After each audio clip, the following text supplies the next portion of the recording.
which was overturned. Then Luke Kennard made a 2-point shot. Booker turnover. Booker offensive foul. And then instant replay again. Booker personal foul. PG makes free throws. Zubac blocks Cameron Payne. PG defensive rebounds. Instant replay again. So there's 3 instant replays so far. There's 5 instant replays in the last 90 seconds. You know, that's a lot. And that's just sometimes what makes it a little tough to watch. You know? But hopefully tonight is a better, easier to watch game. The Hawks versus Bucks, that tips off today. And, you know, a lot of times teams are complete. They're like very almost complete, you know. They just need the right coach or the right quarterback. Like the Bucks. Tom Brady signed, they're all of a sudden the Super Bowl team, and all of a sudden people are like, oh my gosh, they had a stacked team. And they did a year ago, but we just didn't notice it. They just needed Tom Brady to come along and give them a good push. You know, and the Hawks apparently were a good team. You know, they fired their coach, hired Nate McMillan. They went 30-12 with him during the season, and so far in the playoffs, they are 8-4. They beat the Knicks, and they upset the Sixers. So this is a deep team. Don't kid yourself. It just took the right coach. You know, they had the right player. Trae Young has done a great job in the playoffs so far. And that's always my question with these young players, you know. Like some of those guys in my some of the best players under 25, I still have some questions. Like, is Zion going to be a good playoff performer?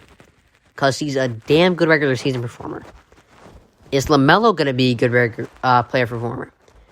You know, all the guys that I have ahead of Zion and LaMelo have proved themselves in the playoffs. Murray had one of the best runs last year in the playoffs. Booker has had a good run in the playoffs. Tatum's had some good performances. Mitchell had a great... he was out in the first round, unfortunately, but he had a good, solid run in the playoffs last year. Trae Young has had a great run in the playoffs. Luka has had 2 great runs in the playoffs. Then you have Ja, who I think has a very high ceiling, but still hasn't proven himself. You know, so... You know, Young has really come out in these playoffs, and he's done a great job. And again, I'm going to point it out again. The Knicks had the 3rd best defensive rating, and the Sixers had the 2nd best defensive rating. So, it's not like Trae Young is doing this against any slouch. He's doing it against 2 of the best defenses in the league. And, I'm excited to watch this series. Him versus Giannis. Alright. So, really my real question with the sticky substances checks, is, okay, they might not be using it right now, because they don't want to, they don't want to be caught using them. I mean, that would be stupid. My question would be, what were you using a week ago?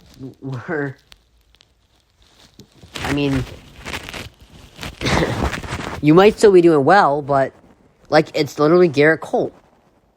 He's doing well right now. He's not doing anything bad.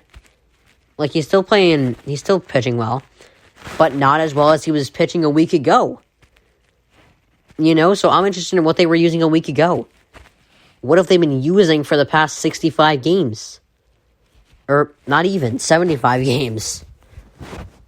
What have they been using for almost half the year? That's my real interest. Because they're not gonna come out and show you that they're using sticky substances. It's not gonna happen. They're not stupid.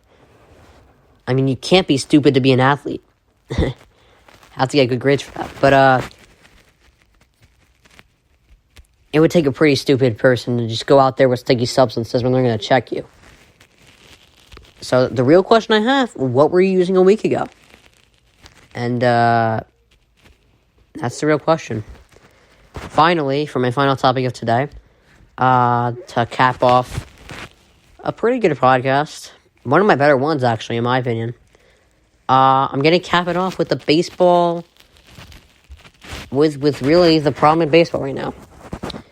The steroid use with Bonds was a similar thing here. So, I'm just going to give out a stat real quick. He had 45 homers in one of the years, yet he was walked 232 times. Pitchers took the bat out of his hands 232 times, and he still had 45 homers. He could have hit 100 homers. And, you didn't want them to be guilty, like McGwire and Sosa. You didn't want them to be guilty. It's tough finding these things out. I didn't, especially as a Yankees fan, like, even if I weren't, like, if you were still playing for the Astros, like, I wouldn't want him to be using sticky substances. And, I respected the Astros before the cheating scandal. Like, I didn't want that to be true about them, but it was. It's hard to find things out, but, it's tough. I didn't want that to be true about Cole, but I think it is. Or I'm pretty sure, I think they already basically confirmed it. But, what the real question right now is does that give you any more of an advantage than a hitter with batting gloves? That's the real question right now. Like, they're using the substances. Like, it's weird. Alright, so good stuff today. Google Podcasts, Spotify, Spreaker, or iHeartRadio. This is Dylan Miller on Daily Dose of Dylan. And I will see you tomorrow. Have a good day.